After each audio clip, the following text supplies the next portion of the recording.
दोस्तों नमस्कार।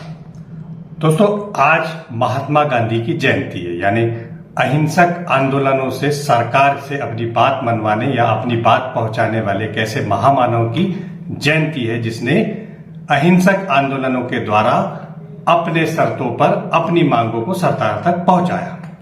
दोस्तों प्रदेश के अतिथि शिक्षक कुछ इसी तर्ज पर आज भोपाल की सड़कों पर नजर आए। उनका भी आंदोलन अहिंसक आंदोलन था जो गांधी जी की तर्ज पर चल रहा था। भीषण गर्मी एवं भारी उहापोह के बीच आज वे सड़कों पर डटे रहे। उनकी मांग थी कि वे नियमितीकरण को लेकर सरकार कोई फैसला ले।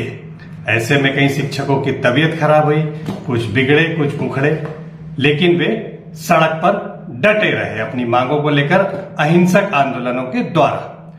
ऊपर से पुलिस, जी हाँ, सरकार की पुलिस ने उन्हें गोली से तक मारने की धमकी, चेतावनी तक दे दी। ये चर्चा का विषय रहा।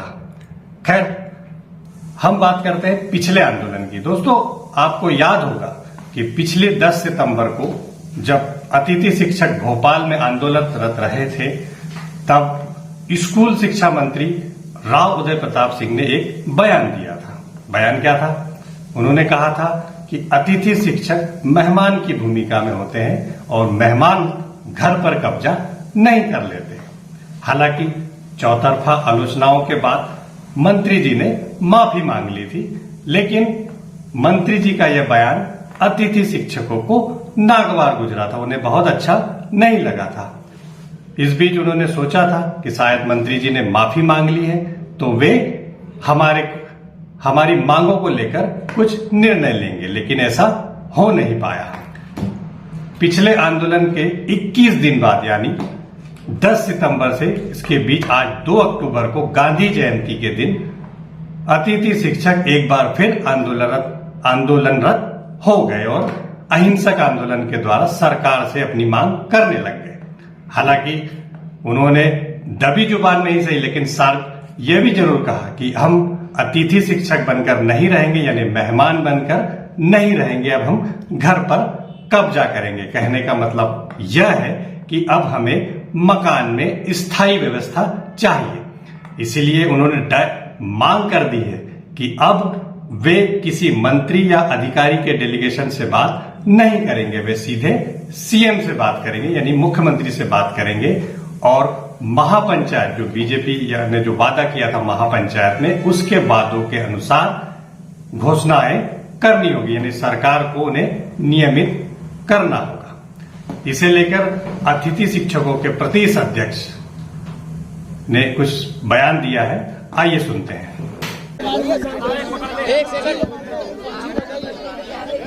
जी, मैं केसी पवार, प्रदेश अध्यक्ष आजाद स्कूल अतिथि शिक्षक संघ मध्य प्रदेश। सर, हम 16 साल से हमारी एक ही मांग है, नियमितीकरण और पद स्थायित्व की। इन 16 सालों में सरकार न जाने कितने आश्वासन और कितने जुमले हमें देती रही कि आज होंगे कल होंगे। अभी हम 10 सितंबर को भी आए थे तो हमें डीपीआई के अधिकारियों ने झूठ मूठ बोल के गुमराह किया था। शिक्षा मंत्री जी ने भी हमें गुमराह किया कि हम तुम्हारे 8 बिंदु पर सहमति बना रहे हैं, परंतु आज दिनांक तक कोई बिंदु जारी नहीं हुआ। इसलिए अब हमारी एक ही मांग है, नियमितीकरण और स्थायित्व। यदि कुछ समय तक, यदि हम अभी देखते हैं 10-15 मिनट, यदि मुख्यमंत्री जी हमें मिलने के लिए नहीं बुलाते हैं या शिक्षा मंत्री जी खुद यहाँ नहीं आते हैं, तो मैं प्रदेश अध्यक्ष होने के नाते पूरी आजाद टीम और जितने यहाँ बहनें और भाई मेरे उपस्थित हैं, सब अनिश्चित आमरण अनशन के लिए बैठ रहे हैं, जो मध्य प्रदेश इतिहास का सबसे बड़ा अनिश्चितकालीन आमरण अनशन होगा कि इतनी संख्या में लोग एक बार अपनी मांगों को लेकर आमरण अनशन पे बैठे। सुना दोस्तों आपने अतिथि शिक्षकों के प्रदेश अध्यक्ष पवार साहब ने क्या कहा? पवार साहब ने कहा कि अब झूठे जुमलों और आश्वासन से काम नहीं चलेगा। सरकार को महापंचायत में जो घोषणाएं की थी, अब वो से पूरा करना होगा। हमारी एक ही मांग है कि हमें नियमित किया जाए। दोस्तों अतिथि शिक्षकों के इस आंदोलन में आम आदमी पार्टी भी मैदान में उतर आई है। आम आदमी पार्टी के प्रदेश प्रवक्ता रमाकांत पटेल ने तो मुख्यमंत्री मोहन यादव को हिटलर का गुरु तक बता दिया है, जिन्होंने ये कहा, बीजेपी के राज में कैसा हो गया है मध्य प्रदेश। यहाँ पे लाखों बच्चों को शिक्षा देने का काम करने वाले अतिथि शिक्षक अपने मुख्यमंत्री से मिलना चाहते हैं और माननीय मुख्यमंत्री जी का आदेश कि ये बलवाइये हैं, ये दंगइये हैं, इनको गोली मार के भगाओ, इस प्रकार का आदेश अगर आज हिटलर जिंदा होता तो निश्चित तौर पे आता और कहता कि डॉक्टर मोहन यादव जी मुझे अपना चेला बना लीजिए, मेरे को भी तानाशाही सीखने की जरूरत है, जो तानाशाही आप कर सकते हैं वो दुनिया में कोई नहीं कर सकता है। दोस्तों, इन सब के बीच एक बात जो निकल कर आई है वह छोटी हो सकती है लेकिन बहुत ही महत्वपूर्ण साबित हो सकती है। बात यह है कि अतिथि शिक्षकों ने अब यह कहना शुरू कर दिया है कि यदि मोहन सरकार को हम काबिल नहीं लगते हैं तो वो इस व्यवस्था को समाप्त कर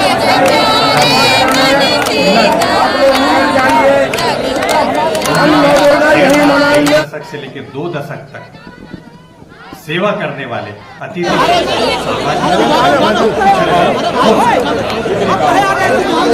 देखते हैं अक्सर कि एक उम्र के बाद सामाजिक जिम्मेदारियां बढ़ जाती है, लेकिन अतिथि शिक्षक जो 40 से लेकर 45 साल की उम्र तक हो रहे हैं उनके पीछे भी परिवार से लेके समाज की जिम्मेदारी है, खास करके अपने परिवार की। अब इस उम्र में आकर अगर वे रोड पर आते हैं या सड़क पर आते हैं तो उनकी सामाजिक स्थिति या पारिवारिक स्थिति दयनीय हो सकती है, यह इससे सभी वाकिफ है। अब देखना यह है कि क्या सरकार इन्हें रोड पर छोड़ती है या इनके बारे में कोई निर्णय लेती है।